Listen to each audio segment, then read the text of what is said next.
Capacitor, current, magnetic effect, electromagnetic induction, alternating current, modern physics, optics. इसमें से यहां तक जो बात है वो सिर्फ चार्ज के बेसिस पे होने वाला है, जिसमें से ये वाला चार्ज जब रेस्ट में रहेगा तब का बात है ये दोनों, और बाकी सभी जब चार्ज मोशन में रहेगा उसका बात है। कुल मिलाकर के चार्ज ही पढ़ने, यहाँ से लेके यहाँ तक के पूरे सेक्शन को कहते हैं इलेक्ट्रोडायनेमिक। पूरे फिजिक्स का सबसे इम्पोर्टेंट सेक्शन है एडवांस के पॉइंट ऑफ व्यू से, मेंस के भी पॉइंट ऑफ व्यू से, और एडवांस में बहुत ही मतलब हाई वेटेज रखता है। तो अपन इलेक्ट्रोस्टैट्स से स्टार्ट करेंगे तो पहले हमको चार्ज के बारे में बात करना है। तो आपको चार्ज के बारे में तो थोड़ा सा पता ही होगा, क्या पता है बताओ तो, चार्ज के बारे में क्या पता है? जो पता है बताओ। चार्ज दो प्रकार के होते हैं, पॉजिटिव और नेगेटिव। दुनिया में जो भी कुछ बना हुआ है वो चार्ज से ही बना हुआ है। हेलो भाई रुको ना, ये लिखने की कोई बात है। दुनिया में जो भी चीज बना है एटम से बना है, ये तो पता है आपको। एटम के अंदर क्या रहते हैं? इलेक्ट्रॉन, प्रोटॉन और न्यूट्रॉन्स, ये तीन चीज होते हैं एटम के अंदर, जिसमें न्यूक्लियस के अंदर होते हैं प्रोटॉन और न्यूट्रॉन, और न्यूक्लियस के बाहर जो ऑर्बिट करते रहता है वो कौन है? इलेक्ट्रॉन है। तो सभी चीजें एटम से बना है, एटम से ही कंपाउंड बने, कंपाउंड से ही हम लोग बने हैं, बराबर है। तो हम लोगों का जो बेसिक चीज है वो हो गया बिल्डिंग ब्लॉक, वो एटम। एटम का जो बिल्डिंग ब्लॉक है वो है इलेक्ट्रॉन, प्रोटॉन और न्यूट्रॉन, जिसे हम लोग कहते हैं फंडामेंटल स्टेबल पार्टिकल। हाँ, हम चार्ज के बारे में बात कर रहे थे। तो सभी चीजें किस बना है? एटम से। एटम के अंदर जो तीन फंडामेंटल पार्टिकल्स है वो कौन है? इलेक्ट्रॉन, प्रोटॉन और न्यूट्रॉन, जो कि फंडामेंटल पार्टिकल्स कहलाते हैं, बराबर, जो सबसे स्टेबल पार्टिकल है। ऐसा किसने बताया था? मैं बता रहा हूं। इलेक्ट्रॉन, प्रोटॉन और न्यूट्रॉन तीन स्टेबल पार्टिकल्स है। जब इलेक्ट्रॉन, प्रोटॉन और न्यूट्रॉन को काटा गया, कट किया गया, तो पता चला है कि इसके भी टुकड़े हो सकते हैं, ठीक है। और इसके जो टुकड़े होते हैं उसे कहते हैं क्वार्क। क्या कहते हैं? क्वार्क कहते हैं। तो दो प्रकार के क्वार्क होते हैं, पॉजिटिव क्वार्क और नेगेटिव क्वार्क। पॉजिटिव क्वार्क और नेगेटिव क्वार्क के ही कॉम्बिनेशन से प्रोटॉन बना है, उसी के कॉम्बिनेशन से न्यूट्रॉन बना है, और उसी के कॉम्बिनेशन से इलेक्ट्रॉन बना है। तो इलेक्ट्रॉन भी क्वार्क से बना है, प्रोटॉन भी क्वार्क से बना है, और न्यूट्रॉन भी क्वार्क से बना है। जब पॉजिटिव और नेगेटिव क्वार्क मिलते हैं तो न्यूट्रॉन बन जाते हैं। न्यूट्रल है न्यूट्रॉन, जिसमें चार्ज नहीं होते। और जब पॉजिटिव क्वार्क मिलते हैं तो उससे प्रोटॉन बनता है, और जब नेगेटिव क्वार्क मिलते हैं उससे इलेक्ट्रॉन बनता है, ठीक है। तो सबके अंदर पॉजिटिव और नेगेटिव क्वार्क होते हैं। बस क्वार्क का प्रॉब्लम यह है कि वो हाईली अनस्टेबल है। मतलब अगर आपको पूछा जाएगा स्मॉलेस्ट स्टेबल पार्टिकल कौन है, तो आप बोलेंगे इलेक्ट्रॉन, प्रोटॉन और न्यूट्रॉन। और आपको पूछा जाएगा कि स्मॉलेस्ट पार्टिकल कौन है, तो आंसर क्या है? क्वार्क। पर वो स्टेबल नहीं है, इसलिए हम उसको ज्यादा कंसीडर नहीं करते। तो चार्ज जो है वो दो प्रकार के होंगे, एक हुआ पॉजिटिव चार्ज, दूसरा हुआ नेगेटिव। अभी लिखना मत, समझ लो पूरी बात है। पॉजिटिव चार्ज, दूसरा नेगेटिव चार्ज। चार्ज को हम क्यू से डिनोट करते हैं, स्मॉल क्यू और कैपिटल क्यू से डिनोट करते हैं। इसका जो ऐसा यूनिट होता है वो होता है कूलम। कूलम नाम के साइंटिस्ट ने इसके ऊपर फोर्स का फॉर्मूला दिया था, इसलिए इसका ऐसा यूनिट क्या है, उनके नाम से हम लोग जानते हैं, कूलम, ठीक है। ये जो पॉजिटिव चार्ज और नेगेटिव चार्ज है, पॉजिटिव चार्ज कहने का मतलब प्रोटॉन का चार्ज, और नेगेटिव चार्ज कहने का मतलब इलेक्ट्रॉन का चार्ज। आपको पता है प्रोटॉन के ऊपर चार्ज कितना होता है? प्लस 1.6 × 10⁻⁻19 कूलम, और इलेक्ट्रॉन के ऊपर कितना चार्ज होता है? -1.6 × 10⁻⁻19 कूलम। इतना इलेक्ट्रॉन के ऊपर चार्ज होता है। चार्ज बिना मास के एग्जिस्ट नहीं कर सकता, मतलब अगर मास नहीं है तो चार्ज एग्जिस्ट नहीं कर सकता। आप सोचो चार्ज किस पे रहेगा? कम से कम इलेक्ट्रॉन पे रहेगा, उससे भी नीचे जाएंगे तो क्वार्क पे रहेगा। तो क्वार्क में तो मास होगा ना, इलेक्ट्रॉन में भी मास होता है ना, बहुत कम होता है लेकिन मास तो होता है। बिना मास के चार्ज एग्जिस्ट नहीं करता, बट मास जो है वो बिना चार्ज के एग्जिस्ट कर सकता है। जैसे कि न्यूट्रॉन, जिसके ऊपर कोई चार्ज नहीं है, लेकिन उसमें मास है। ऐसे बहुत सारे जितने भी न्यूट्रल पार्टिकल है सब चार्जलेस है, टोटल चार्ज उस पर 0 है, लेकिन सब में क्या होता है, मास होता है। तो चार्ज जो है वो मास के बगैर एग्जिस्ट नहीं कर सकता है, बट मास जो है चार्ज के बगैर एग्जिस्ट कर सकता है। ठीक है, चार्ज जो है वो क्वांटाइज्ड होता है। क्वांटाइज्ड कहने का मतलब ये हुआ कि मैंने बताया कि सबसे स्मॉलेस्ट जो पार्टिकल स्टेबल है वो इलेक्ट्रॉन है। इसका मतलब इलेक्ट्रॉन के ट्रांसफर से ही किसी भी ऑब्जेक्ट के ऊपर चार्ज हो सकता है। अगर मैंने अपना एक इलेक्ट्रॉन आपको दिया तो आपके ऊपर भी चार्ज डेवलप होगा और मेरे ऊपर भी चार्ज डेवलप होगा। जिसको दिया जाता है उस पर नेगेटिव और जहां से जाता है उस पर, तो अगर मैंने एक इलेक्ट्रॉन ट्रांसफर किया तो हमारे ऊपर कैसा चार्ज डेवलप होगा, प्लस चार्ज, और आपके ऊपर कैसा चार्ज डेवलप होगा, माइनस नेचर का चार्ज डेवलप होगा। बराबर, जिसपे माइनस नेचर का चार्ज डेवलप, कितना माइनस नेचर का चार्ज डेवलप हुआ, एक इलेक्ट्रॉन का जितना चार्ज उतना। ठीक है, फिर हम दूसरा इलेक्ट्रॉन ट्रांसफर करेंगे तो उस पर 2 माइनस होगा, तीसरा इलेक्ट्रॉन ट्रांसफर करेंगे तो 3 माइनस होगा। लेकिन ऐसा कभी होगा कि हमने एक दिया और फिर आधा इलेक्ट्रॉन निकाल के दे रहे, क्योंकि आधा इलेक्ट्रॉन तो स्टेबल है ही नहीं, तो हम दे नहीं सकते। तो पूरा का पूरा इलेक्ट्रॉन ट्रांसफर होता है। तो किसी भी ऑब्जेक्ट के ऊपर जो चार्ज रहेगा वो integral multiple of charge of electron रहने वाला है, जिसे कहते हैं क्वांटाइज्ड होना। मतलब कोई भी एलिमेंट के ऊपर जो चार्ज रहेगा किसी भी ऑब्जेक्ट के ऊपर वो होगा n times of e। n का मतलब इंटीजर, और e का मतलब charge of 1 electron, charge of 1 electron.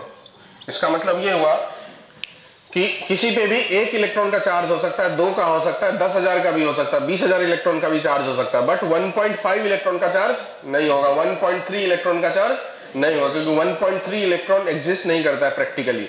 या तो एक इलेक्ट्रॉन एग्जिस्ट करता है या फिर 2 इलेक्ट्रॉन एग्जिस्ट करता है। फ्रैक्शंस ऑफ इलेक्ट्रॉन एग्जिस्ट नहीं करता, इसलिए यहां जो सामने में होगा वो फ्रैक्शंस नहीं हो सकता, इंटीजर ही हो सकता है। इसी प्रोसेस को कहते हैं क्वांटाइज्ड होना। क्या होना, कोई भी चीज एक छोटे से पैकेट को बार बार रिपीट करता है तो उसे कहते हैं क्वांटाइज्ड होना। जैसे कि लाइट भी क्वांटाइज्ड होता है, लाइट के अंदर जो है पैकेट ऑफ एनर्जी होती है। आपने पढ़े एटॉमिक स्ट्रक्चर? नहीं पढ़े। फोटॉन्स होते हैं, ये तो पता होगा।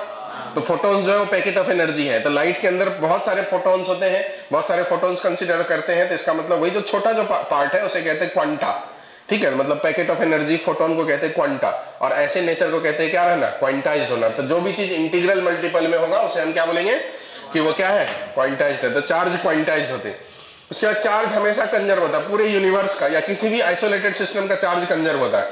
कैसे कंजर्व हुआ, मान लो कि 2 लोग हैं यहां पर, ए और बी। ए ने अपना एक इलेक्ट्रॉन बी को दिया, तो बी पे कौन सा चार्ज डेवलप होगा, और ए पे कौन सा डेवलप होगा, पॉजिटिव डेवलप होगा। लेकिन इस पूरा सिस्टम पे अगर ओवरऑल देखें तो क्या हो जाएगा, 0। पहले भी 0 था और बाद में भी। इलेक्ट्रॉन ट्रांसफर नहीं किया था, ए के पास ही अपना इलेक्ट्रॉन था, तब ए भी न्यूट्रल था और बी भी न्यूट्रल। ना ए पे चार्ज था ना, टोटल मिला करके कितना था। अब एक इलेक्ट्रॉन ए ने ट्रांसफर कर दिया बी को, तो ए पे कौन सा चार्ज डेवलप होगा, और बी पे कौन सा डेवलप हो गया। लेकिन इस पूरा सिस्टम में कोई चार्ज डेवलप हुआ क्या, नहीं हुआ। इसका मतलब ये हुआ कि किसी भी आइसोलेटेड सिस्टम का टोटल चार्ज कंजर्व होता है। मतलब टोटल चार्ज पहले जितना था बाद में भी उतना ही रहेगा। इंडिविजुअली जो एक कोई भी ऑब्जेक्ट है उसके चार्ज कम ज्यादा हो सकते हैं। पहले ए पे 0 था, अभी चार्ज पॉजिटिव है। बी पे पहले चार्ज 0 था, अभी चार्ज नेगेटिव है। किसी एक इंडिविजुअल ऑब्जेक्ट के ऊपर चार्ज जो है वो डेवलप भी हो सकते हैं, चार्ज खत्म भी हो सकते हैं। वापस यहाँ से इलेक्ट्रॉन ला लिए तो ये नेगेटिव 0 हो जाएगा, ये पॉजिटिव भी 0 हो जाएगा। तो चार्ज बनाया भी जा सकता है, चार्ज खत्म भी किया जा सकता है। लेकिन ओवरऑल सिस्टम, आइसोलेटेड सिस्टम के अंदर नेट चार्ज को बदला नहीं जा सकता। तो हमारा यूनिवर्स एक आइसोलेटेड सिस्टम है, आपको पता है।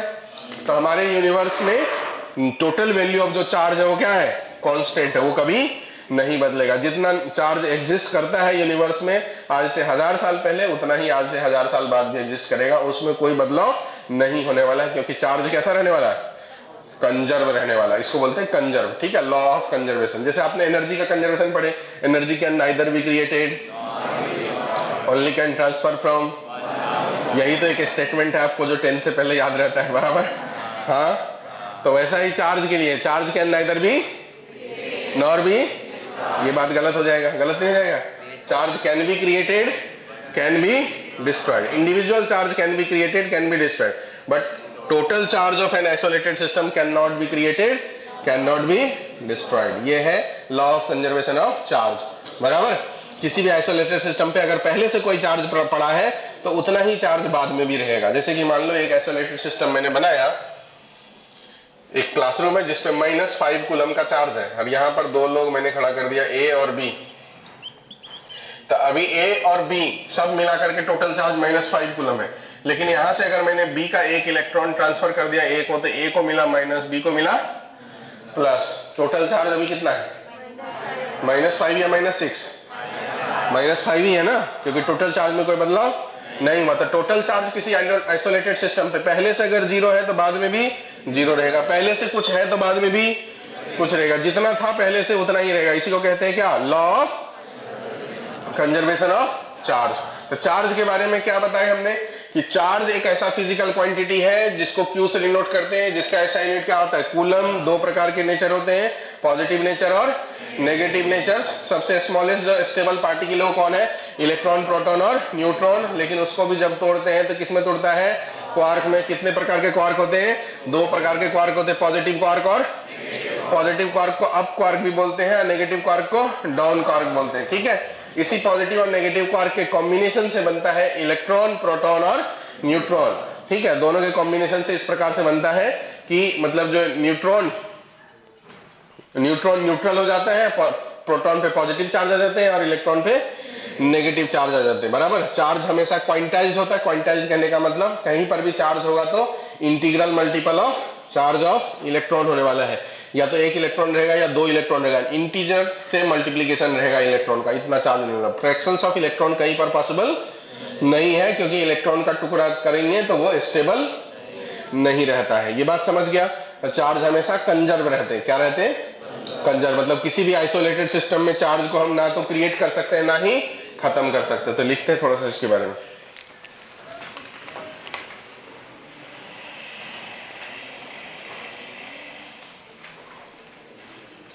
चार्ज के बारे में। चार्ज इज ए फंडामेंटल लिखेंगे। Charge is a physical quantity. Charge is a physical quantity. It is scalar. SI unit coulomb. Dimension 80। It is scalar. SI unit coulomb. Dimension 80। A मतलब ampere, T का मतलब क्या? T का मतलब क्या? Time. Dimension 80। फिर अगला पॉइंट लिखेंगे।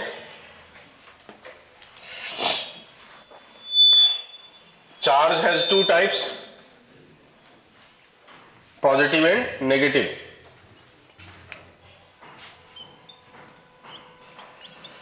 पॉजिटिव चार्ज का मतलब होता है loss of electron, and negative charge का मतलब होता है gain of electron.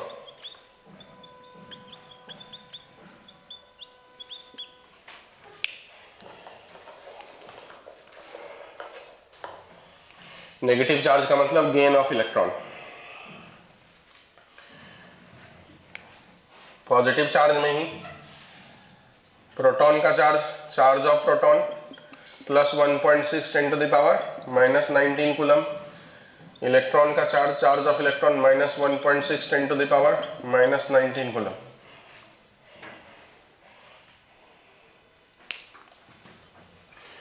Smallest stable fundamental particles are electron, proton and neutron. Smallest stable fundamental particles are electron, proton and neutron.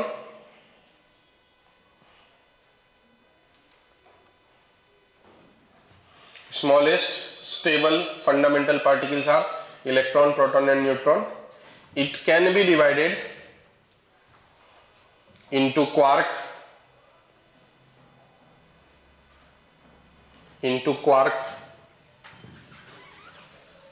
but quark is highly unstable.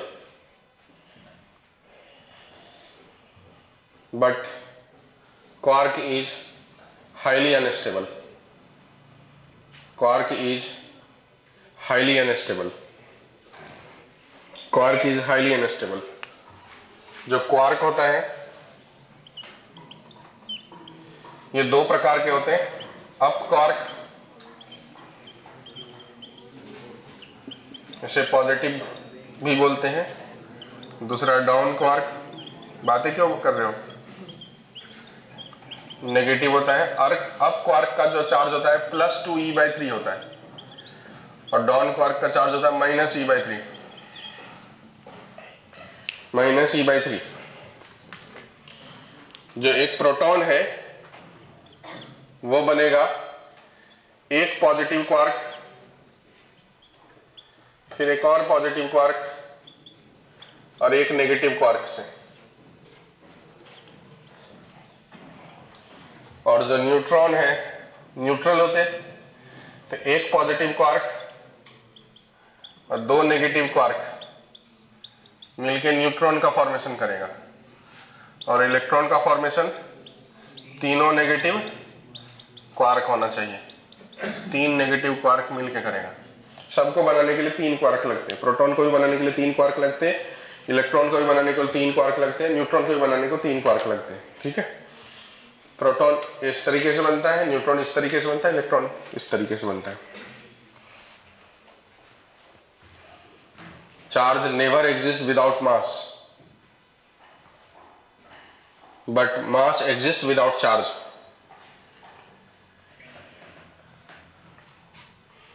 Charge never exists without mass, but mass exists without charge.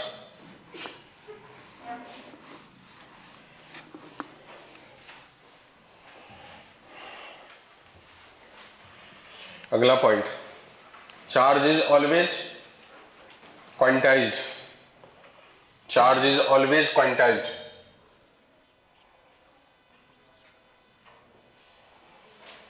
It means only integral multiple of charge of electron possible.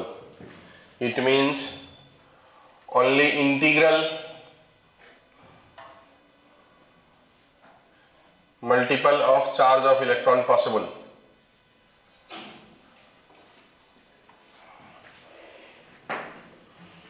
नीचे हम लिख देंगे Q = N × E। अब ये plus minus दोनों हो सकते हैं, नेचर पे डिपेंड करेगा कि चार्ज का नेचर पॉजिटिव है तो प्लस, नेचर नेगेटिव है तो minus.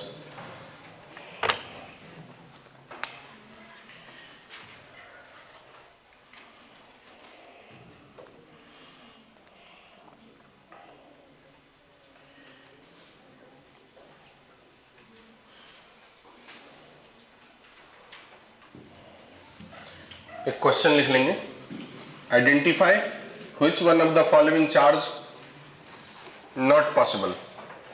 Identify which one of the following charge not possible. मैं लाइन से लिख रहा हूं,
देखो आप सभी ध्यान से, कुछ जगह मैंने E लिखा, कुछ जगह मैंने C लिखा।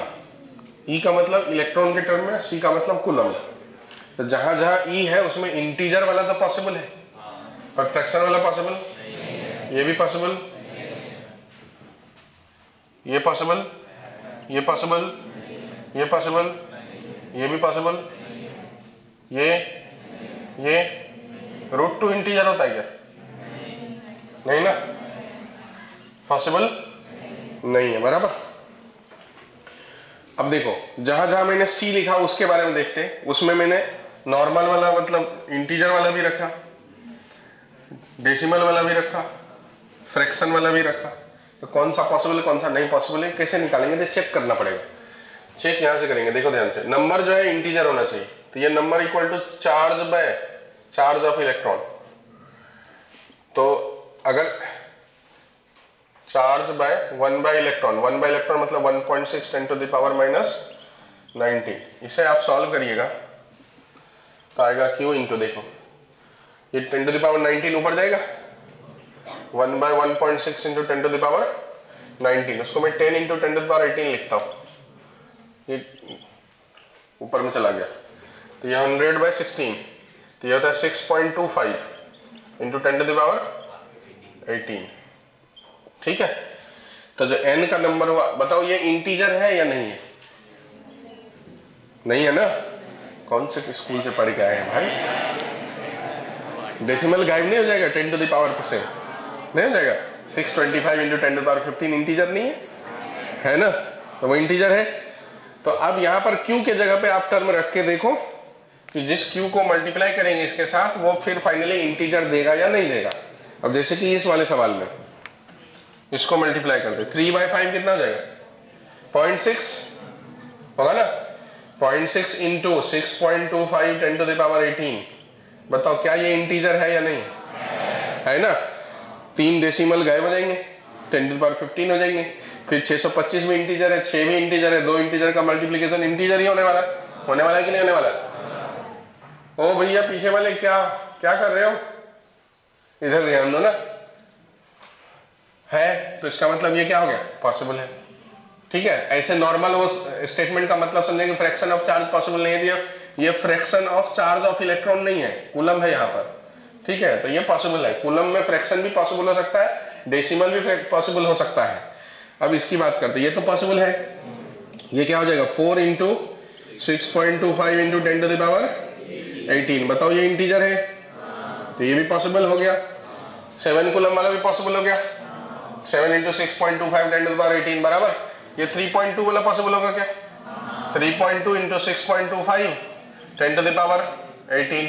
यहाँ का 2 और यहाँ का 1, 3 यहाँ से कैंसिल हो जाएगा। फिर 32 भी इंटीजर है, 625 भी इंटीजर है, तो ये भी पॉसिबल। क्या ये पॉसिबल हुआ? होगा। अब इसको देखते हैं 5 बाई 3 को। 5 बाई 3 कितना हो जाएगा बताओ? 1.3333 चलता ही रहेगा। So on into 6.25 10 to the power 18। क्या ये इंटीजर हो पाएगा? नहीं हो पाएगा ना? नहीं हो पाएगा ना, क्योंकि इसमें तो ये पता ही नहीं कि कहाँ जाके एंड होने वाला है, नहीं पता है ना, तो चलता ही रहेगा। तो 10 टू द पावर 20 जो 18 है वो तो खत्म हो जाएंगे, उसके बाद भी डेसिमल बचा ही रह जाएगा, तो फिर वो इंटीजर नहीं है। तो इसलिए ये वाला फिर पॉसिबल नहीं है। तो आपको समझ में आ गया कैसे आइडेंटिफाई करना है। नॉर्मल ई के टर्म में दिया था तो बहुत आसान है आइडेंटिफाई करना कि फ्रैक्शंस में है तो सीधा बोल दो कि नहीं, लेकिन जब सी के टर्म में देगा, कूलम के टर्म में देगा, तो आपको चेक करना पड़ जाएगा। 625 मतलब 6.25 10 टू द पावर 18 से मल्टीप्लाई करके देखिए कि वो इंटीग्रल वैल्यू देने वाला है या फिर डेसिमल वैल्यू देने वाला है। अगर इंटीग्रल वैल्यू देने वाला है मतलब पॉसिबल है, और नहीं देने वाला है मतलब पॉसिबल नहीं है। जम गया बातें? ठीक, लिखिए।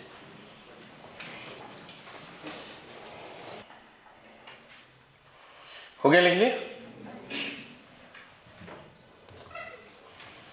इसमें भी एक सवाल ऐसा बोलेगा, find the number of electron in 1 coulomb, मतलब क्यू की जगह 1 रख देंगे, कितना देगा? 6.25 10 टू द पावर 18। लिख लो सवाल, बाद में आएगा तो आप फिर बोलोगे कि नहीं बताए। Number of electron in 1 coulomb, ऐसा इन 1 कूलम चार्ज निकाल लो इसे।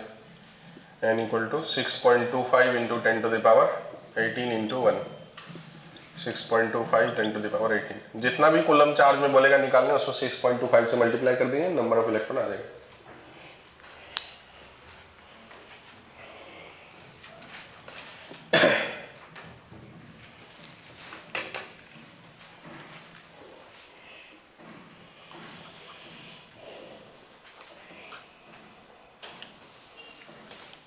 लिख लिए? एक और सवाल लिख लेंगे। Find the charge on copper metal ball, find the charge on copper metal ball charge on copper metal ball of mass 630 gram, 630 नहीं 635 ग्राम, 635 ग्राम if one electron removed from each 10 to the power 7 atom of copper, one electron removed from each 10 to the power 7 atom of copper। देखो एक copper का ball है, कैसे बनाते हैं, एक सवाल बना रहा हूं, इस टाइप का दूसरा सवाल आएगा तो फिर बोलना मत, बना दो। कॉपर का बॉल है जिसका मास कितना है 635 ग्राम। तो पहले आप इसमें नंबर ऑफ मोल्स निकालो, 635 by 63.5 ये हो गया 10 मोल। फिर नंबर ऑफ एटम निकालो, कितने एटम है, 10 इंटू एवोगाड्रो नंबर, इतना एटम हो गया। अब कह रहा है कि सभी एटम इलेक्ट्रॉन लूज नहीं कर रहा है, कितने इलेक्ट्रॉन मतलब कितने एटम में एक इलेक्ट्रॉन लूज कर रहा है, 10 to the power 7 एटम पे एक इलेक्ट्रॉन लूज हो रहा है। मतलब 10 to the power 7 से डिवाइड कर देंगे तो समझ में आ जाएगा कि इतने एटम है जो इलेक्ट्रॉन लूज कर रहा है, बराबर। तो नंबर ऑफ इलेक्ट्रॉन का जो लॉस है वो कितना होगा, तो कह रहा है 10 to the power Na by 10 to the power 7 इतना इलेक्ट्रॉन लॉस होगा। तो चार्ज जो होगा वो जितना इलेक्ट्रॉन लॉस हुआ उतना का ही पॉजिटिव वैल्यू, तो plus number of loss of electron into charge of one electron, एक इलेक्ट्रॉन का जो चार्ज होता है यही होगा ना। तो प्लस नेचर में number of loss of electron हो गया ये 10 into Avogadro number 6.023 10 to the power 23 by 10 to the power 7 into 1.6 10 to the power -19 इतना कूलम। ये हो गया फाइनल चार्ज। अब देखो यहाँ से कुछ कैंसिल हो जाएगा क्या, 6 17 बच जाएंगे, 10 to the power -2 बच जाएगा, बराबर। तो 6.023 into 1.6 into 10 to the power -2 coulomb, इतना कूलम चार्ज हो गया जो मेटल बॉल के ऊपर प्लस नेचर का रहेगा। बना ले, एक और बना दीजिए।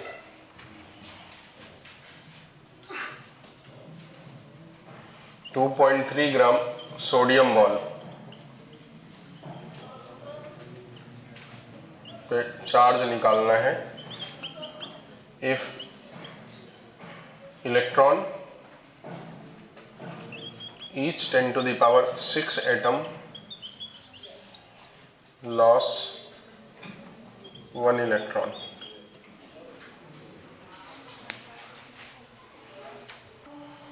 (2.3 gram number of moles 2.3 by 23 into Avogadro number 6.023 10 to the power 23 इतना एटम, उसमें से 10 to the power 6 एटम में से एक इलेक्ट्रॉन जा रहा है, तो divide by 10 to the power 6 into एक इलेक्ट्रॉन का charge 1.6 10 to the power -19 coulomb.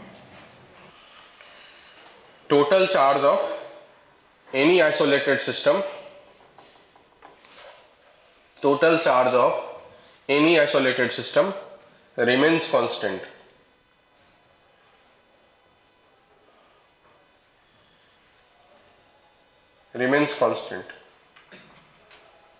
फिर अगला पॉइंट लिखेंगे, individual charge can be created can be destroyed, individual charge can be created can be destroyed,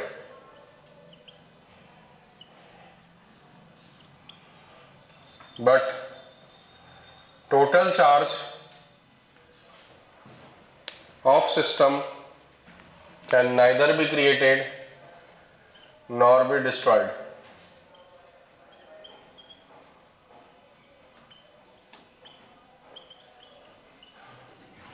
Neither be created nor be destroyed। नीचे ये diagram बना देंगे। Charge के बारे में थोड़ा बहुत ये सब जो मैं पढ़ा रहा हूँ अभी तक जितना बताया वो सब एकदम नॉर्मल बात है, जो मैंने अभी तक कुछ एक्स्ट्रा नहीं बताया, बेसिक ही बात है। चार्ज ट्रांसफर भी पढ़े होंगे, पढ़े आप नहीं? आप तो कुछ पढ़े ही नहीं। हट। चार्ज ट्रांसफर 3 प्रकार से होते हैं, ठीक है, 3 टाइप से होते हैं। कितने टाइप से? 3 वे होते हैं, 3 तरीके से चार्ज एक ऑब्जेक्ट से दूसरे ऑब्जेक्ट में ट्रांसफर हो सकते हैं। एक है फ्रिक्शन, बराबर। एक क्या है? फ्रिक्शन, जिसके माध्यम से चार्ज ट्रांसफर होता है। वो कागज के टुकड़े पे ऐसे लेके जाते हैं प्लास्टिक के कॉम को, बराबर। तो पहले प्लास्टिक के कॉम के ऐसा करते हैं, तो फ्रिक्शंस के माध्यम से इस पर चार्ज ट्रांसफर करते हैं, फिर वो जो है कागज के टुकड़ों के पास लेके जाते हैं। तो जो कॉम के ऊपर जो चार्ज आया वो है फ्रिक्शन। दूसरा मेथड है, उसे कहते हैं इंडक्शन। तो यहाँ पर कागज के टुकड़ों से चिपकाते हम नहीं है, वो खुद ही चिपक जाता है, तो हम बस दूर ही रखते हैं, अट्रैक्ट हो जाता है। तो वो जो प्रोसेस है उसे कहते हैं इंडक्शन, ठीक है। क्यों इंडक्शन में? मतलब बिना फिजिकल कांटेक्ट में आए चार्ज का ट्रांसफर को कहते हैं इंडक्शन। और तीसरा प्रोसेस है नॉर्मल कंडक्शन, जिसमें वायर के माध्यम से चार्ज को ट्रांसफर करते हैं। जैसे स्विच में लगा देंगे और फिर मोबाइल में लगा देते हैं वायर को, तो वायर के माध्यम से चार्ज ट्रांसफर होता है, उसे कहते हैं कंडक्शन। तो 3 प्रकार से चार्ज ट्रांसफर हो सकते हैं। एक है फ्रिक्शन, दूसरा है कंडक्शन, तीसरा है इंडक्शन, जिसमें कंडक्शन और फ्रिक्शन दोनों में फिजिकल कांटेक्ट का होना जरूरी है, लेकिन इंडक्शन में फिजिकल कांटेक्ट का होना जरूरी नहीं है। उसमें मतलब आप समझिए कि इमोशंस ट्रांसफर हो जा रहे हैं। अरे जैसे मान लो कि ये न्यूट्रल है, इसके ऊपर कोई चार्ज नहीं है। अब क्या होगा? क्या होगा? न्यूट्रल है, इसका मतलब चार्ज नहीं, तो टोटल चार्ज नहीं है ना, पर इसमें प्रोटॉन भी है और इलेक्ट्रॉन भी है, मतलब प्लस चार्ज भी है और माइनस चार्ज भी। टोटल वैल्यू क्या है? 0। अब एक चार्ज पार्टिकल मैंने यहाँ पर ला लिया, मान लो कि +6 कूलम वाला एक ऑब्जेक्ट ला लिया इसके बाजू में। अब ये +6 कूलम क्या करेगा? इसके सभी इलेक्ट्रॉन को अपनी तरफ खींच लेगा, अट्रैक्ट करेगा ना, कूलम्स लॉ के हिसाब से करेगा ना। अभी फिजिकल कांटेक्ट में नहीं, लेकिन फिजिकल कांटेक्ट में होना थोड़ी जरूरी है अट्रैक्शन के लिए। जैसे मैग्नेट को खींचा जाता है, दूर से ही तो खींच लेते हैं ना, तो वैसे इलेक्ट्रोस्टैट्स में भी चार्ज दूसरे चार्ज को अपनी तरफ या तो खींच सकता है या रिपेल कर सकता है। सिमिलर नेचर होगा तो रिपेल कर देगा, और अपोजिट नेचर रहेगा तो जो जितने भी अपोजिट नेचर के यहाँ चार्ज है, मतलब इलेक्ट्रॉन है, नेगेटिव चार्ज है, उस सब को खींच लेगा, तो वो सब इस ऑब्जेक्ट के इस साइड में आके जमा हो जाएगा।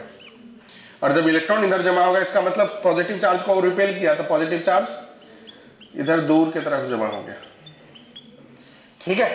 तो अब ये समझो कि एक बाउंड्री पे माइनस आ गया, एक बाउंड्री पे प्लस, तो अभी भी टोटल इसमें क्या है? 0 ही चार्ज है। लेकिन अगर हमने इधर को अर्थिंग कर दिए, अर्थ में कनेक्ट कर दिए, तो ये पूरा का पूरा जो माइनस है वो फ्लो होकर के अर्थ में चला जाएगा। तो जैसे अर्थ में चला गया, तो यहाँ पर क्या बच जाएगा फिर? तो ये ऑब्जेक्ट पे चार्ज ट्रांसफर हो गया ना, बिना किसी फिजिकल कांटेक्ट। हुआ कि नहीं हुआ? तो बिना फिजिकल कांटेक्ट के जो चार्ज ट्रांसफर होते हैं उसे कहते हैं हम लोग कौन सा प्रोसेस? इंडक्शन, ठीक है। तो ये एक प्रोसेस हुआ, मान लो। दूसरा प्रोसेस है फ्रिक्शन। एक ऑब्जेक्ट के ऊपर दूसरा ऐसा ऑब्जेक्ट रख दिए, उसे फ्रिक्शंस कराएंगे, तो इस प्रोसेस में एक दूसरे से जो इलेक्ट्रॉन लूज करेगा उस पर minus charge plus charge develop होगा, और जो इलेक्ट्रॉन गेन करेगा उस पर प्लस चार्ज डेवलप होगा, ठीक है। इसमें इलेक्ट्रॉन का ट्रांसफर हुआ, तो ये दूसरा प्रोसेस है फ्रिक्शन के माध्यम से चार्ज का ट्रांसफर होना। और तीसरा प्रोसेस है कंडक्शन, जो मोस्ट कॉमन प्रोसेस है, ज्यादातर केस में जो देखते हैं हम लोग वो कंडक्शन। एक ऑब्जेक्ट मान लो +10 कूलम चार्ज है, और दूसरा ऑब्जेक्ट जो है वो मान लो -3 कूलम चार्ज है, इसको एक वायर से कनेक्ट कर दिए, वायर से कनेक्ट कर दिया, तो चार्ज जो है हाई वोल्टेज से लो वोल्टेज की तरफ फ्लो करता है, क्योंकि एनर्जी हाई एनर्जी से लो एनर्जी की तरफ फ्लो करता है, तो चार्ज में होता है हाई वोल्टेज से लो वोल्टेज की तरफ चार्ज का फ्लो होता है, ठीक है। तो ये इधर से इधर चार्ज फ्लो होना चालू हो जाएगा, तब तक फ्लो होता रहता है जब तक कि पोटेंशियल वोल्टेज सेम ना हो जाए, तब तक ये प्रोसेस चलते ही रहता है। तो ये जो प्रोसेस हुआ वायर के माध्यम से, इसे कहते हैं क्या? कंडक्शन। तो चार्ज फ्लो होने के, चार्ज ट्रांसफर होने के कितने तरीके होंगे? 3 तरीके होंगे। कौन कौन से? इंडक्शन, फ्रिक्शन और कंडक्शन, जिसमें इंडक्शन में कोई फिजिकल कांटेक्ट में होना जरूरी नहीं है, बराबर है। लेकिन जरूरी नहीं मतलब जरूरी ही नहीं है वहां पर, मतलब कोई फिजिकल कांटेक्ट हो ही जाएगा तो वो दोनों प्रोसेस होंगे, या तो फ्रिक्शन होंगे या फिर कंडक्शन होंगे। बिना फिजिकल कांटेक्ट के जिस माध्यम से चार्ज का ट्रांसफर होता है उस प्रोसेस को कहते हैं हम लोग इंडक्शन, बराबर। समझ रहे हैं क्या बात है? जैसे कि मैं अभी आपको पढ़ा रहा हूँ, तो मैं पढ़ा रहा हूँ तो कैसे पढ़ा रहा हूँ? मतलब यहाँ से कुछ निकाल कर कैसे दे रहा हूँ? क्या नहीं दे रहा हूँ ना, मैं बस बोल रहा हूँ, आप धीरे धीरे इन्फ्लुएंस हो रहे हैं, धीरे धीरे आप सीखते चले जा रहे हैं। तो ये प्रोसेस कौन सा प्रोसेस है? इंडक्शन। कंडक्शन फ्रिक्शन नहीं है, ये कौन सा प्रोसेस है? इंडक्शन। ऐसा तो नहीं कि मैं ऐसे हाथ पकड़ा दूं, ठीक है, अब पूरा एकदम भोजपुरी इधर से उधर ट्रांसफर हो गया। ये प्रोसेस कौन सा हो जाएगा? कंडक्शन। लेकिन यहाँ जो ट्रांसफर हो रहा है वो इंडक्शन हो रहा है, बराबर, नॉलेज का ट्रांसफर हो रहा है, लेकिन बिना कांटेक्ट में आए नॉलेज का ट्रांसफर हो रहा है। तो इस प्रोसेस को कौन सा प्रोसेस बोलेंगे?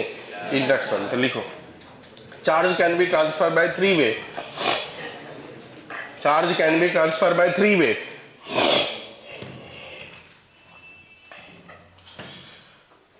और ये सब डायग्राम बना दीजिए, उसमें ज्यादा क्या लिखा हुआ है।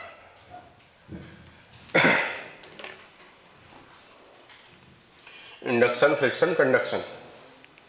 इंडक्शन में फिजिकल कांटेक्ट की जरूरत नहीं होती, नो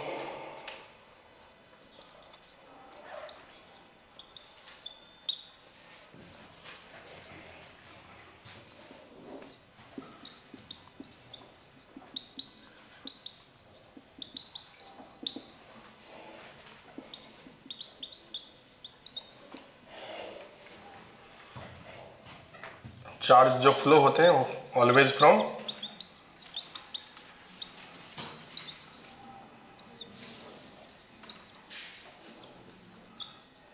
हाई वोल्टेज, मतलब पोटेंशियल,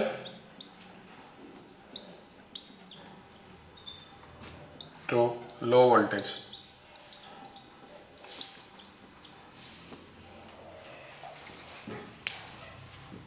ये सब जैसा सिंपल नहीं, रहने देते, कल करेंगे, ठीक है।